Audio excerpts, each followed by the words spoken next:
Welcome back to the channel. Today we'll be talking about 2018 action thriller, The Commuter. The story follows a man who gets entangled in a conspiracy after meeting a mysterious woman on his daily commute. In the first scene of the movie, Michael is at home getting ready for his commute. When he's done, his wife gives him a ride to the train station in what seems to be a routine. Despite a few strange brushes at the train station, Mike's train ride is mostly uneventful. By the time he arrives at his job, though, his boss calls him into his office to tell him he is being laid off. As he leaves the insurance company absolutely dejected, he gets a call from his wife asking about how his day is going and reminding him about pending payments. He tries to play it cool throughout the call, totally avoiding telling her that he got laid off. To cope with getting fired, he heads to a nearby bar where he bumps into a close friend, Officer Alex Murphy, Mike's partner during his time as a detective. While they are hanging out, the bar's TV cuts to breaking news about a city planner who jumped to his death a few nights earlier. Mike then confides in Alex that he hasn't told his wife yet that he's lost his job. The pair bumps into one of Mike's former colleagues, Dave Hawthorne, and Mike finds out he is now a captain. Shortly after, Mike leaves the bar to catch the train back home. The walk to the train is unusually chaotic, and when he finally gets onto the train, he notices his phone is gone. Mike tries to leave the train to look for the phone, but the train starts to take off. This makes him give up and head for his seat instead.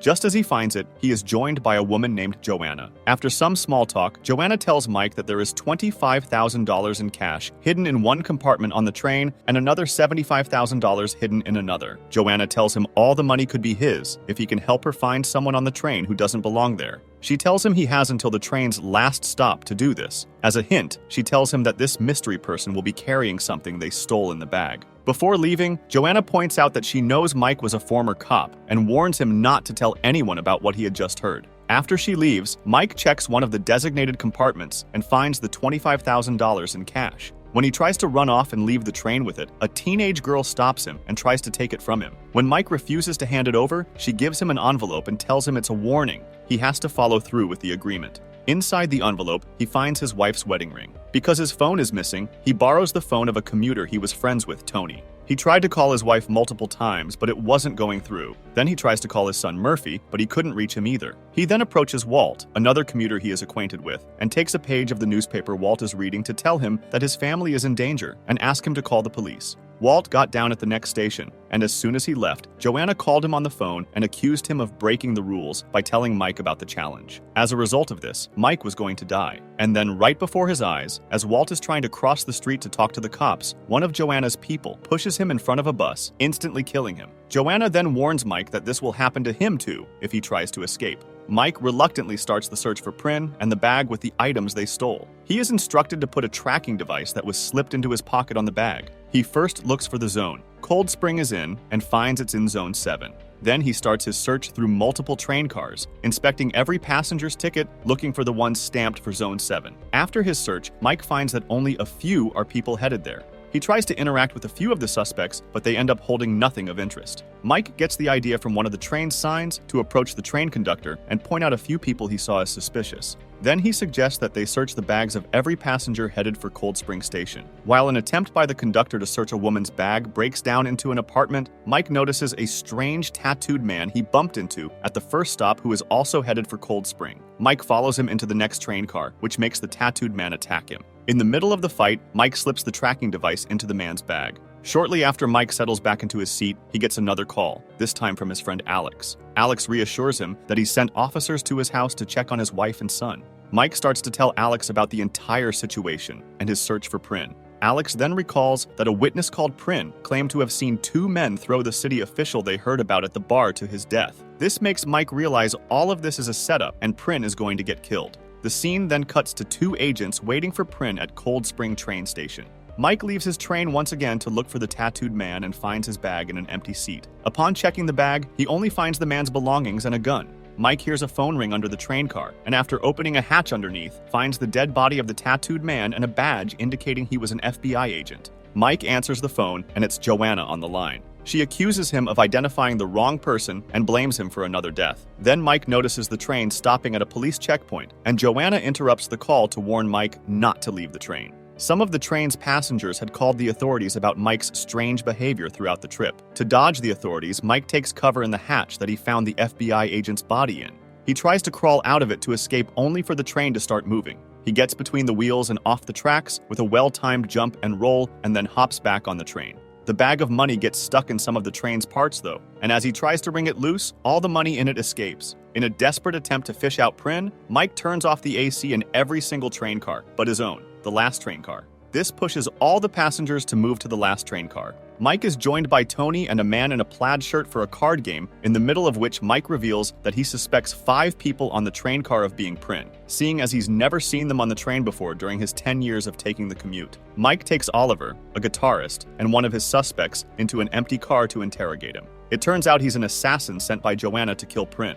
Oliver and Mike get into a fight that leads to one of the train's windows getting broken. Oliver tries to push Mike out of it, but Mike gains the upper hand and throws him out instead. Joanna calls him once again and tells him to pick up the gun. This time it's either Prin or his family. After a fruitless interrogation of his final suspect, Mike remembers a passenger who changed seats because she couldn't stand an obnoxious stockbroker. He approaches and asks for her name, which turns out to be Sophia Prin. When Joanna calls him again to finish the job, he refuses to kill her or give her up to Joanna. She then tells Mike that as a result of Mike's refusal, everyone on the train was going to die. Mike then heads for one of the train's conductors and tells them to stop the train. When he tries to pull the brakes, it explodes. The force of the blast killed the train's engineer, leaving the train with no way to be stopped. Sam and Mike try to stop to detach the train car Sam is on from the rest of the train, and everything comes off but a large connecting cable. Sam jumps to the train car Mike is on with an axe to free the cable from the train car. The train begins to derail, and the train car Mike and Sam are on gets ripped away and flung into the air the moment they release the cable. Mike manages to jump out of that section, leaving Sam in the crashed train car.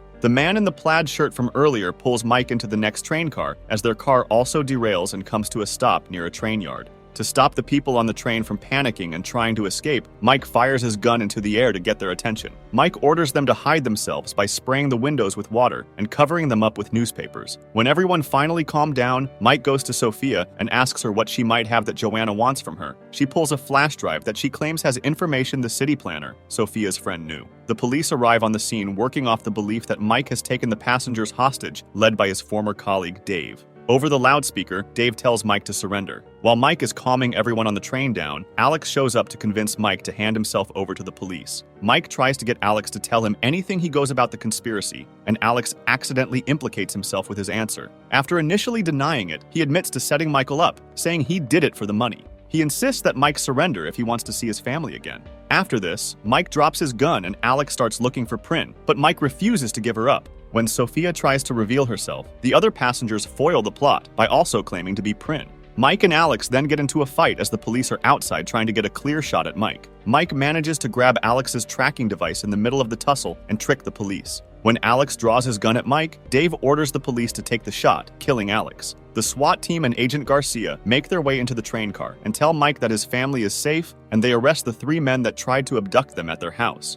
Outside Mike's phone, Sophia is making a witness statement to the FBI agents that were stationed at Cold Springs. Mike is reunited with his wife and hands her back her ring. Mike then goes to talk to Dave, who promises to investigate Alex and his accomplices. He also floats the idea of inviting Mike back to his old job as a detective. In the ending scene, the film cuts to sometime in the future where Mike is back on the train. He walks into Joanna once again. She pretends not to know him at first, but then Mike shares his suspicions that she got him fired and put him on the train with Sophia for a reason, and that he believes she tricked him and Alex. When she asks him how he thinks things will work out, Mike pulls out his detective badge. So, that's all from today's video. If you enjoyed it, remember to leave a like, subscribe, and ring that bell icon so you never miss our upcoming videos.